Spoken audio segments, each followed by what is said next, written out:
Hello and welcome my dear students. Pinnacles tutorial में मैं आप सभी का स्वागत करता हूं। मैं हूं आपका मैथमेटिक्स गुरु इंजीनियर आर.के. गिरी। गाइस, आज की शुरुआत हम लोग डाउट क्वेश्चन से करेंगे। पिछले 3 लेक्चर्स में कुछ बच्चों ने कुछ क्वेश्चन एराइज किए हैं, कुछ क्वेश्चन में उनको डाउट है। सो गाइस, सबसे पहले हम लोग डाउट कर लेते हैं, उसके बाद थ्योरेटिकल पोर्शन को आगे बढ़ाएंगे। क्लियर? तो गाइस, हमारा पहला डाउट क्वेश्चन है एक्सरसाइज 3.1 का क्वेश्चन नंबर 1 का थर्ड। इसमें एक मैट्रिक्स दिया हुआ है और कुछ एलिमेंट्स का वैल्यू पूछ रहा है कि इन एलिमेंट्स का वैल्यू क्या होगा। क्लियर? एलिमेंट्स है आपके पास A13, A21, A33, A24, A23। ये जो 5 एलिमेंट्स है इनका वैल्यू पूछ रहा है। तो गाइस, पहले एलिमेंट की बात करें A13 में जो यहाँ सबस्क्रिप्ट में लिखा हुआ है 13, इसमें जो पहला डिजिट है वो रो को इंडिकेट करता है और दूसरा कॉलम को इंडिकेट करता है। इट मीन्स कि A13 का मतलब ये हुआ कि उस एलिमेंट को निकालना है जो फर्स्ट रो थर्ड कॉलम में सिचुएटेड है, या फिर यूं कहें कि फर्स्ट रो और थर्ड कॉलम के इंटरसेक्शन पर है। ठीक है ना? यही मैंने पीछे थ्योरी में बिगिनिंग क्लासेज में बताया था। तो चलिए फर्स्ट रो और थर्ड कॉलम के इंटरसेक्शन पर देखते हैं कौन सा एलिमेंट सिचुएटेड है। फर्स्ट रो कौन सा है गाइस? फर्स्ट रो आपका ये वाला है। और थर्ड कॉलम कौन सा है? थर्ड कॉलम ये वाला है। क्लियर है? यहां आप देखेंगे कि फर्स्ट रो और थर्ड कॉलम के इंटरसेक्शन पर जो एलिमेंट है वो है 19। सो गाइस, A13 का वैल्यू कितना हो जाएगा? 19। क्लियर? इसी प्रकार दूसरा एलिमेंट है A21। A21 का मतलब है सेकेंड रो और फर्स्ट कॉलम के इंटरसेक्शन पर सिचुएटेड होगा। सो गाइस, सेकेंड रो आपका ये वाला है और फर्स्ट कॉलम आपका ये वाला है। तो देखिए यहां पर सेकेंड रो और फर्स्ट कॉलम के इंटरसेक्शन पर जो एलिमेंट सिचुएटेड है वो है 35। क्लियर? सो गाइस, A21 का वैल्यू कितना हो जाएगा? 35। ओके, नेक्स्ट एलिमेंट है A33। A33 का मतलब है कि थर्ड रो और थर्ड कॉलम के इंटरसेक्शन पर जो एलिमेंट सिचुएटेड होगा वो वैल्यू A33 का होगा। क्लियर ना? तो थर्ड रो कौन सा है गाइस? ये वाला। और थर्ड कॉलम कौन सा है? ये वाला। आप देखेंगे कि थर्ड रो और थर्ड कॉलम के इंटरसेक्शन पर 5 सिचुएटेड है। क्लियर ना? तो A33 का वैल्यू क्या हो जाएगा? 5। नेक्स्ट एलिमेंट है A24। गाइस, A24 का मतलब है कि वो एलिमेंट जो सेकेंड रो और फोर्थ कॉलम के इंटरसेक्शन पर सिचुएटेड हो। तो सेकेंड रो कौन सा है? ये वाला। और फोर्थ कॉलम कौन सा है? ये वाला। ठीक है ना? अब देखिए कि सेकेंड रो और फोर्थ कॉलम एक दूसरे को इंटरसेक्ट करता है एलिमेंट 12 पर। ठीक है ना? तो गाइस, A24 का वैल्यू हो जाएगा 12। ठीक है? And the last element is A23। A23 का मतलब है कि एलिमेंट सेकेंड रो और थर्ड कॉलम के इंटरसेक्शन पर सिचुएटेड होगा। क्लियर है? तो देखिए, सेकेंड रो कौन सा है? ये वाला। और थर्ड कॉलम कौन सा है? ये वाला। दोनों का इंटरसेक्शन कहां पर है? 5/2 पर है। So guys, the last element A23 का वैल्यू हो जाएगा 5/2। क्लियर? क्वेश्चन नंबर 1 का ऑप्शन नंबर 3 क्लियर हुआ? चलिए अब हम लोग आते हैं क्वेश्चन नंबर 3 पर। गाइस, क्वेश्चन नंबर 3 में पूछता है if the matrix has 18 elements what are the possible orders it can have. मैंने टोटल पॉसिबल ऑर्डर की चर्चा की थी, तो उसमें हमने बताया था कि नंबर ऑफ एलिमेंट्स जो दिया हुआ है उसको आप ऑल पॉसिबल फैक्टर्स में तोड़ दीजिए और जितनी फैक्टर की संख्या होगी वो आपका मैट्रिक्स की ऑल पॉसिबल ऑर्डर्स होंगे। क्लियर है ना? तो यहां पर गाइस टोटल एलिमेंट्स की संख्या कितनी है? 18। क्लियर है।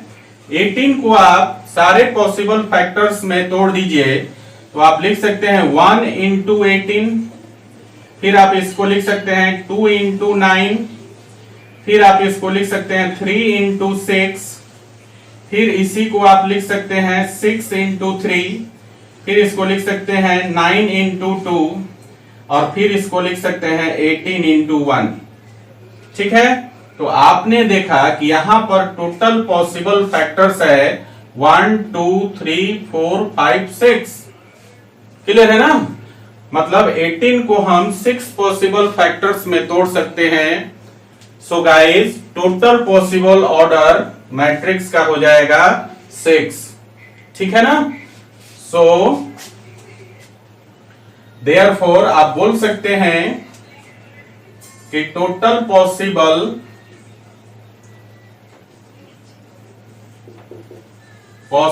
ऑर्डर्स की वैल्यू हो गई 6। क्लियर है। इसी प्रकार फिर से आपसे पूछ रहा है कि अगर एलिमेंट की संख्या 5 हो तो कितने पॉसिबल ऑर्डर होंगे। तो आप फिर से क्या करेंगे कि आप 5 को फैक्टर कर दीजिए। तो गाइस 5 को हम लोग कितने फैक्टर में लिख सकते हैं, 1 इंटू 5 एंड 5 इंटू 1। क्लियर है ना। तो यहां पर टोटल फैक्टर्स कितने होंगे 5 के 2। तो अगर उस मैट्रिक्स में 5 एलिमेंट हो तो उसकी टोटल पॉसिबल ऑर्डर हो जाएंगी 2। क्लियर। So guys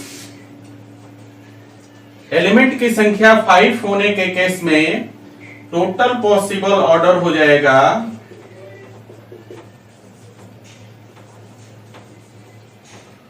2।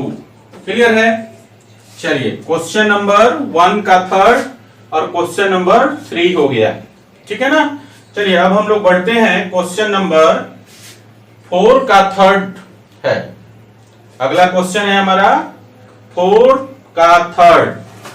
गाइस यहां पर 2 इंटू 2 ऑर्डर का मैट्रिक्स कंस्ट्रक्ट करना है, जबकि एलिमेंट को यहां पर दिया हुआ है, एलिमेंट दिया हुआ है a i j is equal to i plus 2j to the whole square by 2। ठीक है ना। एलिमेंट का जो वैल्यू होगा वो i plus 2j to the whole square divided by 2। तो गाइस यहां पर हम लोगों को क्या करना है, सबसे पहले उसको सिंबॉलिक फॉर्म में लिख लेना है 2 इंटू 2 ऑर्डर मैट्रिक्स को। सो गाइस मान लीजिए कि आपके पास एक मैट्रिक्स है 2 इंटू 2 ऑर्डर का।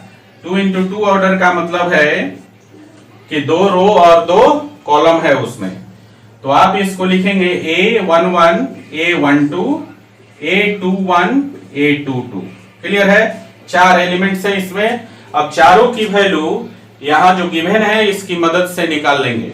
सो गाइस अपने पास दिया हुआ है a i j is equal to i plus 2j to the whole square divided by 2। So guys पहला एलिमेंट A11 के लिए अगर निकालें, A11 के लिए निकालें फॉर A11 के लिए अगर आप निकालते हैं तो A11 की वैल्यू हो जाएगी 1 plus 2 into 1 to the whole square divided by 2। अब देखिए 2 इंटू 1 2 हो गया, 2 प्लस 1 3 का होल स्क्वायर हो गया 9, तो टोटल वैल्यू हो गया 9 बाई 2। क्लियर। दूसरा एलिमेंट है A12 को हम लिख सकते हैं 1 plus 2 into 2 to the whole square divided by 2। 2 into 2 हो गया 4 प्लस 1 5 का square 25 divided by 2। Clear. A21 का वैल्यू देखिए, A21 को हम लिख सकते हैं 2 plus 2 into 1 to the whole square divided by 2। ठीक है ना। तो कितना हो जाएगा 2 इंटू 1 2 इंटू 1 2 हो गया, 2 प्लस 2 4 का स्क्वायर 16 बाई 2 को आप लिखेंगे 8। ठीक है ना। और इसी तरह लास्ट एलिमेंट है A22 को आप लिख सकते हैं 2 plus 2 into 2 to the whole square divided by 2। ठीक है, अब देखिए यहाँ पर 2 इंटू 2 का वैल्यू 4, 4 प्लस 2 हो गया 6, और 6 का स्क्वायर हो गया 36 बाई 2। ठीक है ना, और 36 बाई 2 को आप लिख सकते हैं 18।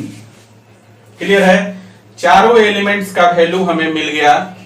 तो गाइस इस मैट्रिक्स का वैल्यू हो जाएगा, देयरफॉर यहां पे लिख लीजिए, therefore matrix A is equal to हो जाएगा आपका पहला एलिमेंट 9/2, दूसरा एलिमेंट है 25/2, तीसरा एलिमेंट है 8 और चौथा एलिमेंट है 18। ठीक है, तो this is your required answer of the question, fourth option number 3। ठीक है गाइस, चलिए इसको नोट कर लीजिए, फिर हम लोग आगे बढ़ते हैं। गाइस हमारा अगला क्वेश्चन है क्वेश्चन नंबर 7, और इसमें आपसे पूछ रहा है कि A B C and D का वैल्यू क्या होगा जबकि दिया हुआ है दो इक्वल मैट्रिसेस। ठीक है ना गाइस, आप जानते हैं इक्वल मैट्रिसेस में कॉरेस्पॉन्डिंग लोकेशन पे जो एलिमेंट्स होते हैं वो इक्वल होते हैं। सो गाइस यहां पर देखिए a माइनस बी जो है इसका कॉरेस्पॉन्डिंग लोकेशन पर -1 है। So guys a minus B की वैल्यू हो जाएगी -1, इसको मान लेते हैं इक्वेशन 1। इसी तरह से यहां देखिए 2a माइनस बी जो दिया है इसके कॉरेस्पॉन्डिंग लोकेशन पर क्या है 0, तो दूसरा इक्वेशन हो जाएगा 2a minus B is equal to 0। ये दूसरा इक्वेशन हो गया। इसी प्रकार यहां देखिए 2a माइनस सी का जो लोकेशन है इसके कॉरेस्पॉन्डिंग लोकेशन पर 5 है, तो आप लिखेंगे 2a plus c is equal to 5। This is equation number 3। And 3c plus d के कॉरेस्पॉन्डिंग लोकेशन पर है 13, तो नेक्स्ट इक्वेशन हो जाएगा 3c plus d is equal to 13। Clear है, ये फोर्थ इक्वेशन हो गया आपका। अब हम लोग यहां पे जब आप सॉल्व करेंगे, now solving equation 1 and 2 we get a is equal to 1 and b is equal to 2। a और b की वैल्यू यहां से निकल जाएगी, a की वैल्यू 1 और b की वैल्यू 2। गाइस इन दोनों इक्वेशन को सॉल्व करना तो आप जानते ही होंगे, ये लीनियर इक्वेशंस हैं और इसे आप 10th क्लास में ऑलरेडी पढ़ चुके हैं। सो गाइज इनको आप सॉल्व करेंगे तो आपके पास दो वैल्यू आएगी, a की वैल्यू 1 और b की वैल्यू 2। ठीक है ना, चलिए इसी प्रकार अब a और b की वैल्यू मिल गई, तो देखिए यहाँ पर इक्वेशन नंबर, तो देखिए यहाँ पर इक्वेशन नंबर 3 में अगर हम a की वैल्यू डाल दें तो हमें c की वैल्यू प्राप्त हो जाएगी। a की वैल्यू कितना है 1, और यहाँ पर a के जगह 1 डाल देंगे तो आपका c का वैल्यू कितना हो जाएगा 3। सो गाइस c का वैल्यू हो जाएगा 3।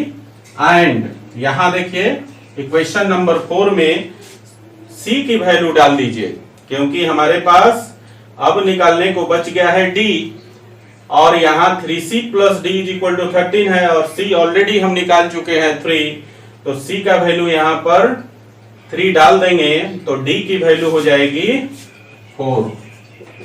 क्लियर है ना, तो हमारे चारों वैल्यूज निकल गए, a का वैल्यू 1, b का वैल्यू 2, c का वैल्यू 3 एंड d का वैल्यू 4। क्लियर है, चलिए गाइस अगला क्वेश्चन है अपना, यहां पर x और y का वैल्यू निकालना है जबकि आपके पास दो इक्वल मैट्रिसेस गिवन है और 4 ऑप्शन दिया हुआ है। ये आपका ऑब्जेक्टिव क्वेश्चन है एनसीईआरटी में, क्वेश्चन नंबर 9। ठीक है ना, x और y का वैल्यू निकालना है, ये दो इक्वल मैट्रिसेस गिवन है और 4 ऑप्शन दिया है, बताना है कि इसमें कौन सा ऑप्शन सही है।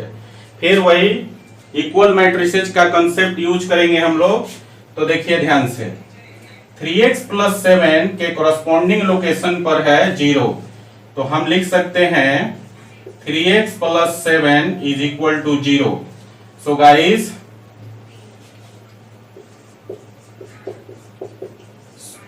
गाइस x की वैल्यू जो हो जाएगी -7/3, ठीक है ना। इसी प्रकार से 2 - 3x के कोरस्पॉन्डिंग लोकेशन पर एलिमेंट है 4, तो यहां पर हो जाएगा 2 - 3x = 4। तो देयरफॉर यहां से जो वैल्यू आएगा आपका वो हो जाएगा, x का वैल्यू हो जाएगा 2 - 2/3, ठीक है ना, क्योंकि 2 को इधर ले जाएंगे तो घट जाएगा, 4 में से 2 गया 2, और 3 को इधर भाग देंगे -3 से, तो -2/3 हो जाएगा x का वैल्यू। क्लियर है। चलिए अब हम लोग अगले में बढ़ते हैं। यहां देखिए, यहां पर y + 1 के कोरस्पॉन्डिंग लोकेशन पर एलिमेंट है 8। सो गाइस y + 1 की वैल्यू हो जाएगी 8, और यहां से आपको y की जो वैल्यू मिलेगी, 1 को जब इधर ले जाएंगे तो घटा देंगे तो y की वैल्यू हो जाएगी 7। एंड सिमिलरली यहां पर y - 2 के कोरस्पॉन्डिंग पोजीशन पे एलिमेंट है 5, तो y - 2 = 5। 2 को आप इधर ले जाएंगे तो y की वैल्यू हो गई 7। अब बताइए, x का 2 वैल्यू मिला, y का एक ही वैल्यू है, दोनों ही कंडीशन में y का एक वैल्यू मिलता है 7, जबकि x का 2 वैल्यू मिलता है। तो गाइस इसमें जो इक्वेशंस हैं आपके, यहां पर आप देखेंगे कि ये सब लीनियर है, और लीनियर इक्वेशन में x का 2 वैल्यू नहीं मिल सकता है, ठीक है ना। इसलिए x के किसी भी वैल्यू के लिए दोनों मैट्रिक्स इक्वल नहीं होंगे। इसका मतलब ये हुआ कि हमारा जो राइट ऑप्शन होगा वो होगा B, नॉट पॉसिबल, ठीक है ना। x की कोई भी ऐसी वैल्यू एग्जिस्ट नहीं करेगी जिसके लिए ये दोनों मैट्रिसेज इक्वल हो। क्यों? क्योंकि लीनियर इक्वेशन में किसी भी वेरिएबल का 2 वैल्यू नहीं आ सकता है, लीनियर में एक ही वैल्यू आता है, ठीक है ना। इसलिए हमारा राइट ऑप्शन हो जाएगा B, नॉट पॉसिबल, ठीक है। चलिए गाइस इसे लिख लीजिए, फिर हम लोग आगे बढ़ते हैं। गाइस पिछले लेक्चर में हम लोग ऑपरेशन ऑन मैट्रिसेस पढ़ रहे थे, अब हम लोग उसी कड़ी में आगे बढ़ते हैं। अगला ऑपरेशन है scalar multiplication of a matrix. अगला ऑपरेशन है scalar multiplication of a matrix. Guys क्या आप सोच सकते हैं किसी मैट्रिक्स में हम लोग किसी कांस्टेंट से गुना कर सकते हैं? ऑफ कोर्स कर सकते हैं। और किसी मैट्रिक्स में जब हम लोग किसी कांस्टेंट से गुना करते हैं उसी को हम लोग scalar multiplication of a matrix बोलते हैं। क्लियर। चलिए scalar multiplication of a matrix कहता है if A is a matrix and K is a constant then K का मतलब K into A is called scalar multiplication of matrix A with constant K। Clear है। फिर से एक बार समझिए, if A is a matrix and K is a constant then Ka is called a scalar multiplication of matrix A with constant K। Clear है।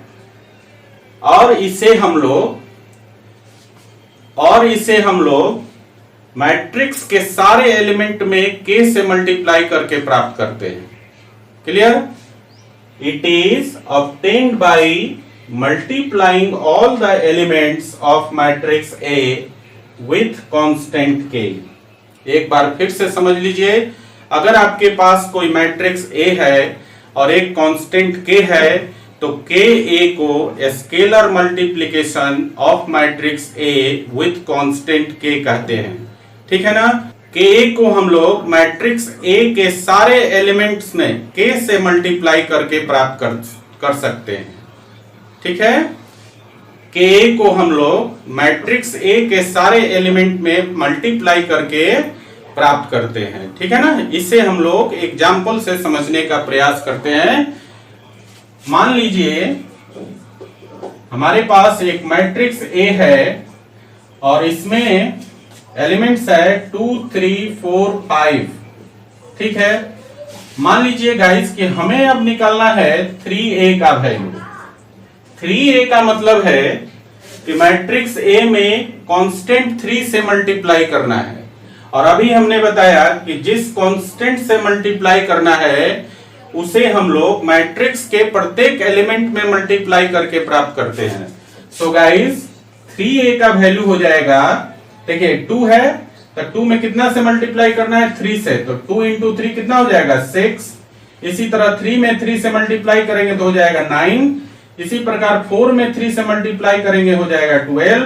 फिर 5 में 3 से multiply करेंगे तो हो जाएगा 15। चलिए एक और एग्जांपल देखते हैं। फिर से आप लेट कर लीजिए, एक मैट्रिक्स बी है और इसमें एलिमेंट है 1 2 3 4 5 6। क्लियर। अब हमें निकालना है 5b का वैल्यू। यहां पर मैट्रिक्स बी में कांस्टेंट 5 से मल्टीप्लाई करना है, ठीक है ना।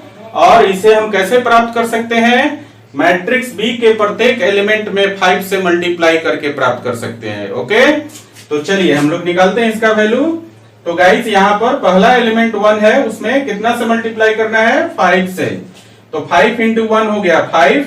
दूसरा एलिमेंट 2 है, 2 में 5 करेंगे तो हो जाएगा 2 इंटू 5 10। तीसरा एलिमेंट है 3 में 5 से मल्टीप्लाई करेंगे तो आपको मिलेगा 15। चौथा एलिमेंट 4 है, 4 में 5 से मल्टीप्लाई करेंगे तो आपको मिलेगा 20। पांचवा एलिमेंट 5 है, 5 में 5 से मल्टीप्लाई करेंगे हो जाएगा 25। एंड छठा एलिमेंट 6 है और 6 में 5 से मल्टीप्लाई करेंगे तो हो जाएगा 30। सो गाइस इस प्रकार हम लोग B से 5b प्राप्त किया, A से 3a प्राप्त किया। और ये जो प्रोसेस है इसको हम लोग बोलते हैं scalar multiplication of a matrix. Clear है। चलिए गाइस, स्केलर मल्टीप्लिकेशन के कुछ प्रॉपर्टीज होते हैं, समझ लीजिए। यहां पर प्रॉपर्टीज ऑफ स्केलर मल्टीप्लिकेशन, पहला प्रॉपर्टी है अपना कि अगर आपके पास दो मैट्रिक्स है ए और बी और उसको हमने लिखा है ए प्लस माइनस बी, ए प्लस बी हो सकता है, ए माइनस बी हो सकता है। अगर इसमें किसी कांस्टेंट से मल्टीप्लाई करेंगे तो कांस्टेंट दोनों मैट्रिक्स में मल्टीप्लाई हो जाएगा। मतलब आप लिख सकते हैं ए प्लस माइनस बी इंटू के को आप लिख सकते हैं के ए प्लस माइनस के बी। क्लियर है गाइस। इसी प्रकार अगर आपके पास दो कांस्टेंट है एम और एन और उसमें हम किसी मैट्रिक्स से गुना किए हैं तो ये जो मैट्रिक्स है वो दोनों कांस्टेंट में मल्टीप्लाई हो जाएगा। ठीक है। So guys m plus minus n into a को हम लिख सकते हैं m a plus minus n a. Clear है गाइस। इसी प्रकार तीसरा जो है हमारे पास, जो तीसरा प्रॉपर्टी है वो है दो यहां पर कांस्टेंट है और एक मैट्रिक्स है।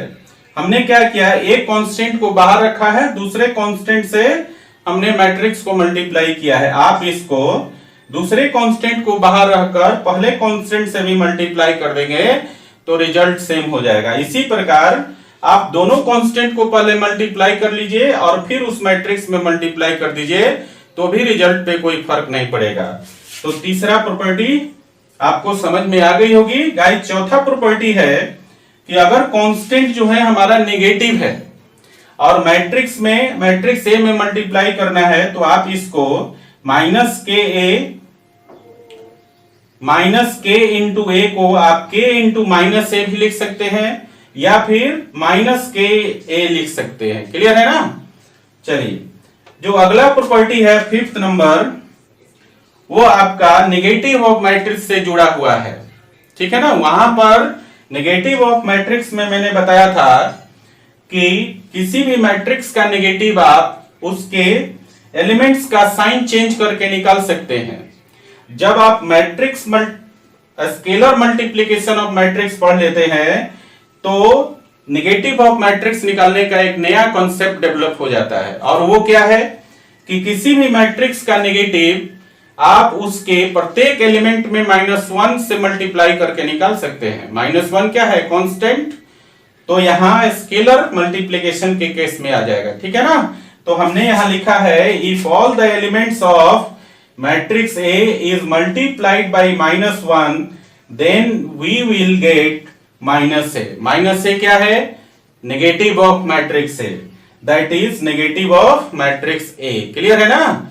तो एक बात आपको यहां पर समझ में आया कि किसी भी मैट्रिक्स का नेगेटिव मैट्रिक्स निकालना है तो आप क्या करेंगे? उस मैट्रिक्स के प्रत्येक एलिमेंट को -1 से मल्टीप्लाई कर देंगे। क्लियर है? तो नेगेटिव मैट्रिक्स निकालने का आपके पास दो कंसेप्ट हो गया। एक तो ये कि उस मैट्रिक्स के जितने भी एलिमेंट है उसके साइन को आप चेंज कर दीजिए, और दूसरा ये कि उस मैट्रिक्स के प्रत्येक एलिमेंट को -1 से मल्टीप्लाई कर दीजिए। ठीक है? ओके, चलिए इसे लिख लीजिए। गाइस, अपना अगला ऑपरेशन है मैट्रिक्स मल्टीप्लिकेशन। इसमें हम लोग दो या दो से अधिक मैट्रिसेस को मल्टीप्लाई करते हैं, परंतु मैट्रिक्स मल्टीप्लिकेशन का एक कंडीशन होता है। अगर मान लीजिए आपके पास दो मैट्रिसेज है ए और बी, तो आप ए बी तभी निकालेंगे जब मैट्रिक्स ए के नंबर ऑफ कॉलम्स की संख्या मैट्रिक्स बी के रोज की संख्या के बराबर हो। ठीक है? एक बार फिर से समझिए, अगर आपके पास दो मैट्रिसेज है matrix A and matrix B, तो आप ए बी तभी निकालेंगे जब ए में कॉलम्स की संख्या मैट्रिक्स बी में रोज की संख्या के बराबर हो। ठीक है ना? तो गाइस, मैट्रिक्स मल्टीप्लिकेशन कहता है if A and B are two matrices then A B का मतलब है दोनों का multiplication, then A B is possible only when the number of columns of matrix A is equal to the number of rows of matrix B. Clear है? अगर आपके पास ए और B दो मैट्रिसेज है तो दोनों का मल्टीप्लिकेशन ए बी पॉसिबल तभी होगा जब मैट्रिक्स ए में कॉलम्स की संख्या मैट्रिक्स बी में रोज की संख्या के बराबर हो। इसे आप एक कोड के थ्रू भी याद रख सकते हैं, और कोड है कार्ब, CARB। CARB का मतलब है C फॉर कॉलम्स। तो columns of matrix A is equal to rows of matrix B. ये जो कोड है कार्ब, इसे आप दिमाग में रखेंगे जब भी आप दो मैट्रिसेस का मल्टीप्लिकेशन करेंगे। क्लियर? एक बार फिर से समझिए कोड को। कोड है हमारे पास कार्ब, CARB। इसका मतलब है columns of matrix A is equal to rows of matrix B. कोई भी दो मैट्रिक्स अगर इस कोड को फॉलो करता है, इस कंडीशन को फॉलो करता है, तभी आप उन दोनों मैट्रिक्स को आपस में मल्टीप्लाई कर सकते हो। ठीक है? अगर मान लीजिए लेट कर लें कि आपके पास ए एक मैट्रिक्स है AIJ और इसका ऑर्डर m इंटू n है। ठीक है ना? और दूसरा मैट्रिक्स B है BIJ और इसका ऑर्डर n इंटू p है। क्लियर है? आप देखेंगे कि यहां पर नंबर ऑफ कॉलम्स n है मैट्रिक्स A में, और मैट्रिक्स B में नंबर ऑफ रोज n है। तो आपने क्या देखा कि मैट्रिक्स A के number of columns matrix B के नंबर ऑफ रोज के बराबर है, तब आप इसको मल्टीप्लाई कर सकते हैं। सो गाइस, तब आप AB निकाल सकते हैं, और जो AB होगा वो हो जाएगा ABIJ, और इसका ऑर्डर ये n कैंसिल हो जाएगा और बचेगा आपका m इंटू p। ठीक है ना? सो गाइस, अगर आपके पास कोई मैट्रिक्स A है जिसका ऑर्डर m इंटू n है, और दूसरा मैट्रिक्स B है जिसका ऑर्डर n इंटू p है, दैट इज मैट्रिक्स A का number of columns matrix B के नंबर ऑफ रोज के बराबर है। जब इसे आप मल्टीप्लाई करोगे तो AB का ऑर्डर m इंटू p हो जाएगा। ठीक है? इस पर आपका ऑब्जेक्टिव क्वेश्चन भी आता है गाइस, इसलिए इस पर ध्यान देंगे। क्योंकि पूछ देता है दो मैट्रिसेज और उनका ऑर्डर दिया होगा तो उनके प्रोडक्ट का ऑर्डर क्या होगा, ठीक है ना। चलिए गाइस, मैट्रिक्स मल्टीप्लिकेशन हम दो तरीका से कर सकते हैं, ठीक है ना।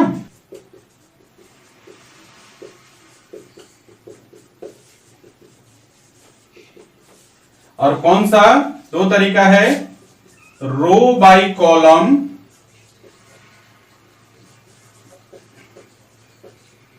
और column by row.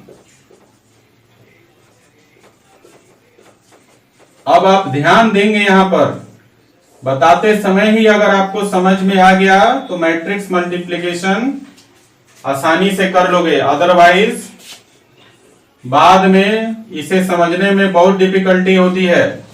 So guys ध्यान देंगे कैसे हम मल्टीप्लाई करते हैं। हम यहां पर दोनों तरीके से मल्टीप्लाई करके आपको दिखाएंगे। तो मान लीजिए हमारे पास दो मैट्रिक्स है गाइस, ए और बी, ठीक है। देख लीजिए, इसका ऑर्डर है 2 इंटू 2 और इसका ऑर्डर है 2 इंटू 3, ठीक है ना। यहां ऑर्डर है 2 इंटू 3 का और मैट्रिक्स ए का ऑर्डर है 2 इंटू 2 का।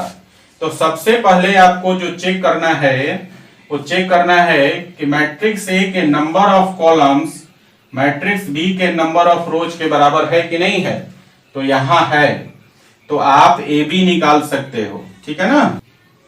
तो गाइस हम लोग ए और बी का मल्टीप्लिकेशन निकालेंगे रो बाई कॉलम से, ठीक है ना। तो रो बाई कॉलम से कैसे निकाल सकते हैं, आपको क्या करना है, रो बाई कॉलम का मतलब है कि मैट्रिक्स ए के रो को पिक करना है और बारी बारी से मैट्रिक्स बी के सारे कॉलम में मल्टीप्लाई करना है। क्लियर। तो चलिए कैसे करेंगे हम लोग, यहां ध्यान दीजिए, इस रो को उठाना है, ठीक है, मैट्रिक्स ए के फर्स्ट रो को उठाना है और बारी बारी से इसके मैट्रिक्स बी के तीनों कॉलम में मल्टीप्लाई करना है, फर्स्ट में, सेकंड में और थर्ड में, ठीक है ना। तो इसको उठाते हैं और इसमें मल्टीप्लाई करते हैं तो क्या हो जाएगा। और मल्टीप्लिकेशन कैसा होगा, एलिमेंट वाइज मल्टीप्लाई करके ऐड कर देना है आपको। तो देखिए, अब ध्यान देने की बात है कि यहां पर अगर लिखते हैं, आप साइड में लिख लिया कीजिए इसको समझने के लिए। इसको उठाएंगे और उठा के इसको पहले इसका कॉलम लिख लीजिए, मैट्रिक्स बी का 1 और 2 है, और इसको उठा के आपको ऐसे कर देना है 2 1।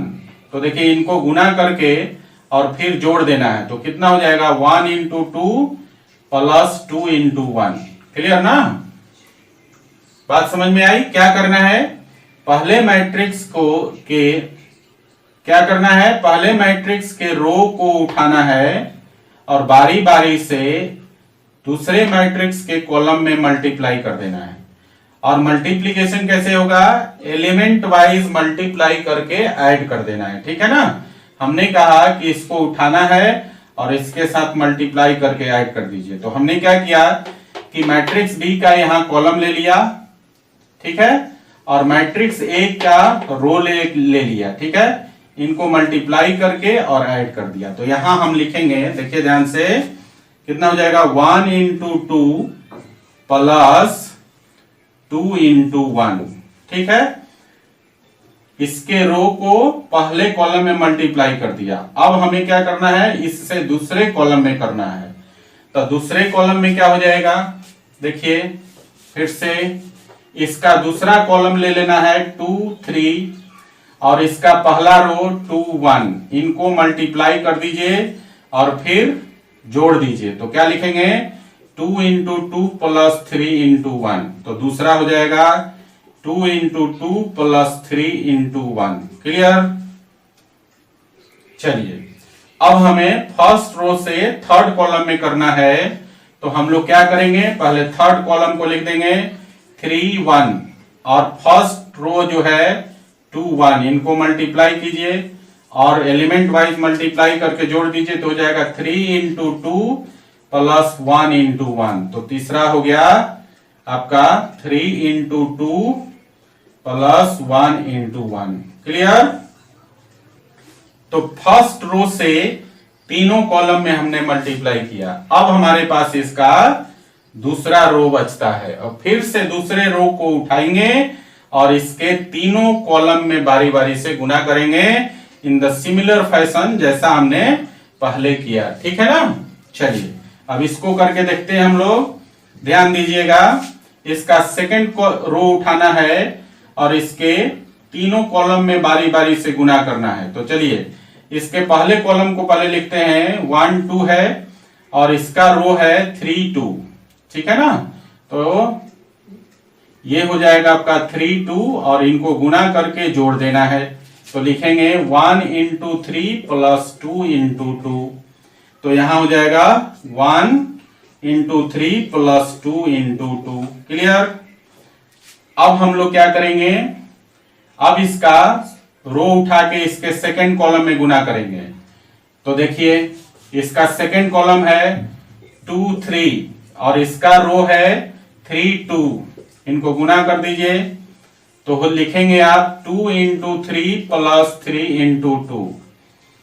तो ये हो जाएगा आपका 2 into 3 प्लस 3 into 2। ठीक है। अब हमारे पास थर्ड कॉलम बच गया। तो देखिए यहां पर थर्ड कॉलम के लिए हम लोग लिखेंगे, थर्ड कॉलम में है 3 1। ठीक है। अब 3 1 में इस रो से मल्टीप्लाई करना है 3 2 से। तो इनको मल्टीप्लाई करके ऐड कर देंगे।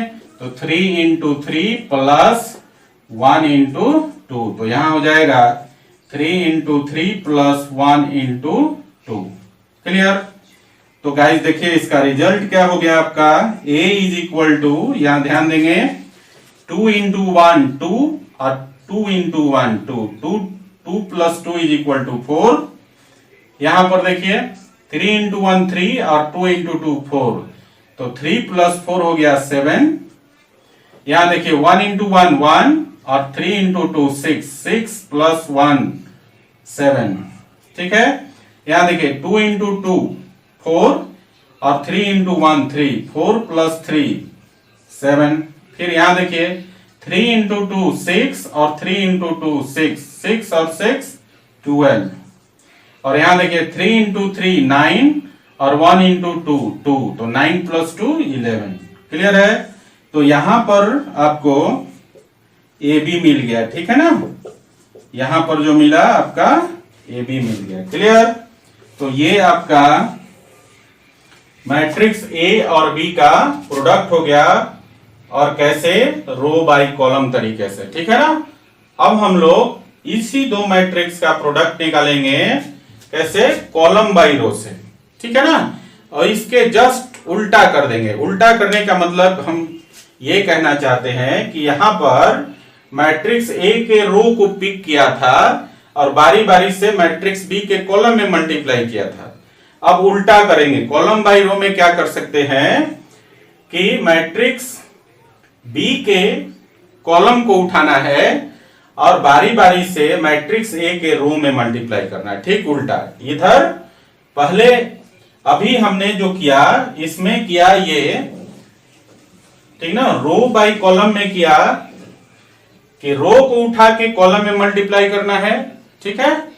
अब कॉलम बाय रो में हम क्या करेंगे, कॉलम को उठाना है, मैट्रिक्स बी के कॉलम को उठाना है और मैट्रिक्स ए के रो में मल्टीप्लाई कर देना है। क्लियर है ना। तो चलिए पहले आप इसे लिख लीजिए, फिर हम लोग आगे इसका सेकेंड पार्ट देखते हैं।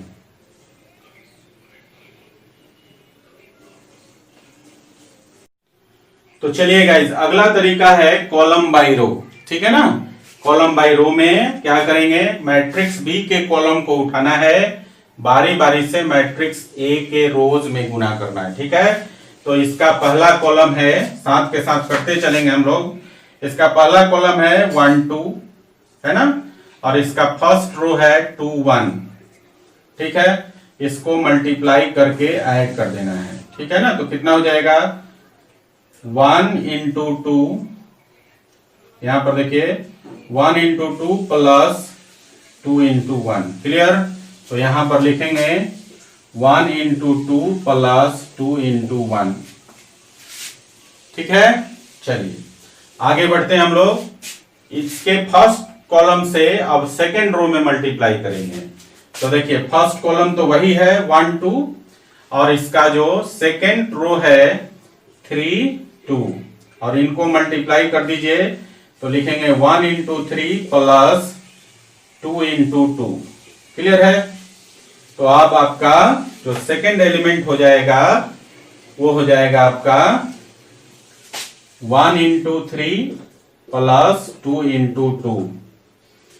ठीक है, चलिए हमने क्या किया, यहां पर पहला कॉलम उठा के दोनों रो में मल्टीप्लाई कर दीजिए। ठीक है, अब इसका हम सेकेंड कॉलम उठाएंगे और फिर से ए के दोनों रो में मल्टीप्लाई करेंगे। तो देखिए इसका सेकेंड कॉलम है 2 3, और इसका फर्स्ट रो है 2 1। ठीक है ना, जब आप मल्टीप्लाई करके ऐड करेंगे तो लिखेंगे 2 इंटू 2 प्लस 3 इंटू 1। ठीक है ना, तो यहां पर हो जाएगा आपका 2 इंटू 2 प्लस 3 इंटू 1। अब दूसरे रो में मल्टीप्लाई करेंगे तो दूसरा रो है गाइस, दूसरा रो है 3 2। तो जब मल्टीप्लाई करके ऐड करेंगे तो लिखेंगे आप 2 इंटू 3 प्लस 3 इंटू 2। तो यहां हो जाएगा 2 इंटू 3 प्लस 3 इंटू 2। ठीक है, दो कॉलम का काम फिनिश हो गया। अब हम उठाएंगे तीसरा कॉलम, और तीसरा कॉलम है गाइस अपना 3 1। ठीक है ना, अब ध्यान दीजिए 3 1 को, तीसरे कॉलम को बारी बारी से फर्स्ट रो और सेकंड रो में मल्टीप्लाई करेंगे। फर्स्ट रो है 2 1, जब इसको मल्टीप्लाई करके लिखेंगे तो लिख सकते हैं 3 इंटू 2 प्लस 1 इंटू 1। ठीक है, तो ये हो जाएगा आपका 3 इंटू 2 प्लस 1 इंटू 1। क्लियर है?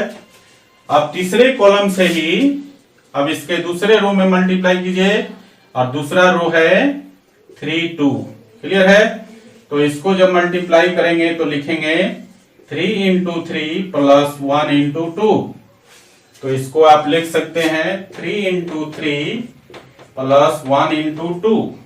ठीक है, चलिए अब इसका रिजल्ट हम लोग लिखते हैं। सो गाइज ए बी जो हो जाएगा आपका, देखिए 2 इंटू 1 2, 2 इंटू 1 2, 2 प्लस 2 4, फिर 2 इंटू 2 4 प्लस 3 इंटू 1 3, तो 4 प्लस 3 हो गया 7। फिर यहां देखिए 2 इंटू 3 6, और 1 इंटू 1 1, तो 6 प्लस 1 हो गया 7। फिर यहां देखिए 1 इंटू 3 प्लस 2 इंटू 2, तो 4 प्लस 3 हो गया 7। फिर यहां देखिए 2 इंटू 3 6, और 3 इंटू 2 6, 6 6 हो गया 12। 3 इंटू 3 9, और 2 इंटू 1 2, तो 9 प्लस 2 हो गया 11। क्लियर है? यहां पर आपने क्या देखा कि चाहे आप रो बाई कॉलम से मल्टीप्लाई किया या फिर कॉलम बाई रो मल्टीप्लीकेशन किया, आपने देखा दोनों ही केस में रिजल्ट सेम है। तो गाइस मैट्रिक्स को हम लोग दो तरीके से मल्टीप्लाई कर सकते हैं, आइदर रो बाई कॉलम और column by rho, result will be same. ठीक है ना गाइस, मैं यहां पर एक बात आपको कहना चाहता हूं कि मैट्रिक्स मल्टीप्लिकेशन की प्रैक्टिस आप बार बार करेंगे तभी आप सीख पाएंगे कि किसके रो को उठाना है, किसके कॉलम में मल्टीप्लाई करना है, और कैसे मल्टीप्लाई करना है, और कहां लिखना है। ठीक है ना, इसलिए आप बार बार इसकी प्रैक्टिस करेंगे। मैट्रिक्स मल्टीप्लिकेशन बिल्कुल आसान है। मैंने इसके दो तरीके बताए आपको, रो बाई कॉलम या कॉलम बाई रो। ठीक है ना, किसी भी तरीके से आप मल्टीप्लाई कर सकते हैं, रिजल्ट सेम होगा। क्लियर? चलिए अब यहां पर एक बात और भी ध्यान देने की बात है कि यहां देखिए पहले मैट्रिक्स ए का ऑर्डर था 2 इंटू 2, और दूसरे का ऑर्डर था 2 इंटू 3। ठीक है ना, मैंने कहा था कि ये जो सेम नंबर है रोज और कॉलम के, ये कैंसिल हो जाएगा और जो बचेगा वही ऑर्डर होगा प्रोडक्ट का। तो देखिए इसका ऑर्डर कितना हो जाएगा 2 इंटू 3। अब ध्यान दीजिए, तो क्या ये 2 इंटू 3 ऑर्डर मैट्रिक्स है? ये भी ऑफ कोर्स है, इसमें 2 रो है और 3 कॉलम है, देख रहे हैं ना। इसी प्रकार ये भी जो मैट्रिक्स आया है वो सेम ही मैट्रिक्स है, और इसका ऑर्डर भी कितना हो जाएगा 2 इंटू 3। ठीक है ना। तो गाइस चलिए अब इसको आप लिख लीजिए, फिर हम लोग मैट्रिक्स मल्टीप्लिकेशन की प्रॉपर्टी पर आते हैं। ठीक है, ओके गाइस, अब हम लोग मैट्रिक्स मल्टीप्लिकेशन के प्रॉपर्टी को पढ़ेंगे। सो गाइस, प्रॉपर्टीज नंबर 1 है matrix multiplication is not commutative. मतलब मैट्रिक्स मल्टीप्लिकेशन कम्यूटेटिव लॉ को फॉलो नहीं करता है। Okay, that is A b not equal to b a. मतलब ए और बी का पोजीशन चेंज कर दें और मल्टीप्लाई करें तो वो इक्वल नहीं होते हैं। कम्यूटेटिव का मतलब ये है। क्लियर है। सेकेंड प्रॉपर्टी है गाइज अपने पास, matrix multiplication generally not associative. समझे, मैट्रिक्स मल्टीप्लिकेशन जनरली एसोसिएटिव नहीं होता है। ठीक है ना, बहुत रेयर केस में होता है। ठीक है ना। सो गाइस हम लोग इसको लिखते हैं that is a into b c not equal to a b into c. ठीक है ना, ये हमारा एसोसिएटिव प्रॉपर्टी है और इसे हम लोग कम्यूटेटिव और एसोसिएटिव प्रॉपर्टी बचपन से पढ़ते आ रहे हैं। ठीक है ना। तो हमने कहा कि सेकेंड प्रॉपर्टी है matrix multiplication is generally not associative. That is matrix का मल्टीप्लिकेशन जो है वो एसोसिएटिव नहीं होता है। क्लियर। चलिए अगला प्रॉपर्टी है matrix multiplication is distributive. Matrix multiplication distributive होता है। जैसे मान लीजिए यहां पर है a into b plus minus c. तो गाइज a को आप डिस्ट्रीब्यूट कर सकते हैं b के साथ और c के साथ, और जब आप डिस्ट्रीब्यूट करेंगे तो लिखेंगे ab plus minus ac। Clear. So matrix multiplication is distributive. Clear है ना। ओके, यहां पर एक बात ध्यान देना है आपको कि यहां पर जो a है वो प्री मल्टीप्लायर है। मतलब b प्लस माइनस c के पहले मल्टीप्लाई है। पहले जो मल्टीप्लाई होता है प्री फैक्टर बोलते हैं और बाद में जो मल्टीप्लाई होता है उसको पोस्ट फैक्टर बोलते हैं। तो जब भी पहले मल्टीप्लाई होगा, मतलब जब प्री फैक्टर होगा, तो डिस्ट्रीब्यूशन के बाद भी प्री फैक्टर ही रहेगा। इस बात का ध्यान देंगे। ऐसा नहीं कि a into b plus minus c को बी ए और सी ए लिख सकते हैं। नहीं, जब भी आप लिखेंगे a आपका लेफ्ट साइड में प्री फैक्टर है तो राइट साइड में भी a प्री फैक्टर में ही रहेगा। क्लियर ना। इसी को हम लोग दूसरे तरीके से भी लिख सकते हैं, और a plus minus b into c है। गाइज यहां पर c आपका पोस्ट फैक्टर है और इसकी डिस्ट्रीब्यूशन हो जाएगी a के साथ और c के साथ। तो हमने अभी बताया कि अगर प्री फैक्टर है तो मल्टीप्लिकेशन के बाद भी प्री ही फैक्टर रहेगा। तो यहां पर c पोस्ट फैक्टर है तो डिस्ट्रीब्यूशन के बाद भी पोस्ट फैक्टर ही रहेगा। तो देखिए यहां पर c बाद में है, यहां भी बाद में है, और शुरू में LHS में भी c बाद में है। तो आप बोल सकते हैं a plus minus b into c को आप लिखेंगे ac प्लस माइनस bc। ठीक है ना। मैट्रिक्स मल्टीप्लिकेशन में ये बहुत इंपॉर्टेंट है, पोस्ट फैक्टर और प्री फैक्टर का जो कंसेप्ट है। ठीक है ना। सो इसे आप ध्यान रखेंगे। ठीक है ना। जैसा कि हमने डिस्ट्रीब्यूटिव प्रॉपर्टी में देखा प्री फैक्टर और पोस्ट फैक्टर, नहीं तो बाद में आपको कैलकुलेशन में प्रॉब्लम हो जाएगी। चलिए अगला प्रॉपर्टी है matrix multiplication with unit matrix. अगर किसी मैट्रिक्स में किसी यूनिट मैट्रिक्स से मल्टीप्लाई कर दीजिए तो मैट्रिक्स इटसेल्फ ही होता है। मतलब उस मैट्रिक्स पर कोई फर्क नहीं पड़ता है। दैट इज यूनिट मैट्रिक्स आई से मल्टीप्लाई किया ए में, या फिर ए में यूनिट मैट्रिक्स आई से मल्टीप्लाई किया, रिजल्ट मैट्रिक्स ए ही हुआ। ठीक है ना। मतलब यूनिट मैट्रिक्स से किसी गिवन मैट्रिक्स ए में मल्टीप्लाई करेंगे तो मैट्रिक्स ए इटसेल्फ होगा। क्लियर।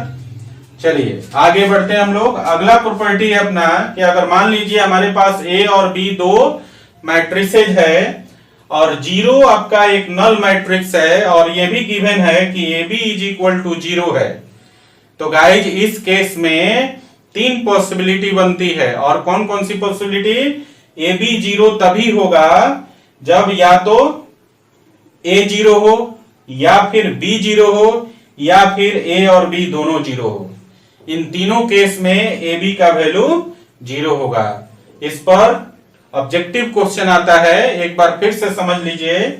अगर मान लीजिए आपके पास ए और बी दो मैट्रिसेज हैं और 0 एक नल मैट्रिक्स है इस प्रकार से कि ए बी का वैल्यू 0 है, that is A B is equal to 0, then इस केस में हम लोग बोल सकते हैं कि या तो ए 0 होगा या बी 0 होगा या फिर ए और बी दोनों 0 होगा। क्लियर है? चलिए गाइज लिख लीजिए इसे। गाइज अब आपसे एक्सरसाइज 3.2 के सारे क्वेश्चंस बनेंगे, लेकिन मैंने आपको कुछ क्वेश्चंस दिया है, पहले आप उतना ही अटेम्प्ट करेंगे, उसके बाद आपको अगर समय मिलता है तो पूरा एक्सरसाइज आप अटेम्प्ट कर सकते हैं। परंतु आप पहले जो मैंने लिखा है यहाँ पर नोट कर लीजिएगा, ये सारे क्वेश्चन आप अटेम्प्ट करेंगे। पिछले लेक्चर में मैंने कुछ क्वेश्चन दिया था आपको बनाने के लिए, अगर उसमें कोई डाउट रह गया है और या फिर अगर इसमें से कुछ डाउट रह जाता है तो आप अपना डाउट क्वेश्चन नंबर लिखकर भेज सकते हैं, जो नेक्स्ट लेक्चर में क्लियर कर दिया जाएगा। ओके, तो आप लोग एक्सरसाइज 3.2 के क्वेश्चंस बनाएंगे। कौन कौन सा? क्वेश्चन नंबर 1 का 3rd और 4th और 5th, ठीक है ना। क्वेश्चन नंबर 1 का 3rd, 4th and 5th। Question number 3 में 1 to 6 पूरा बनाना है। क्वेश्चन नंबर 5, 6, 7 का 2nd, 8, 9, 10, 11 एंड 12 तक आप लोग जो है ईमानदारी से अटेम्प्ट करेंगे और बनाएंगे। और एक बात मैं आपको बताना चाहता हूं कि मैट्रिक्स मल्टीप्लिकेशन को आप बार बार देखिएगा, तभी आपको मल्टीप्लिकेशन समझ में आएगा।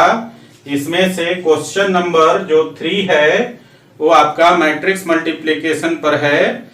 आप इसके 1 से 6 तक बनाते बनाते मैट्रिक्स मल्टीप्लिकेशन सीख जाएंगे। गाइस मैंने इसमें 2 तरीके आपको बताए हैं मैट्रिक्स मल्टीप्लिकेशन में, आप दोनों ही तरीके से प्रैक्टिस करेंगे। जो भी तरीका आपको आसान लगे उससे आप बनाएंगे, ठीक है ना। दोनों से रिजल्ट सेम आता है। Okay guys, thanks for watching.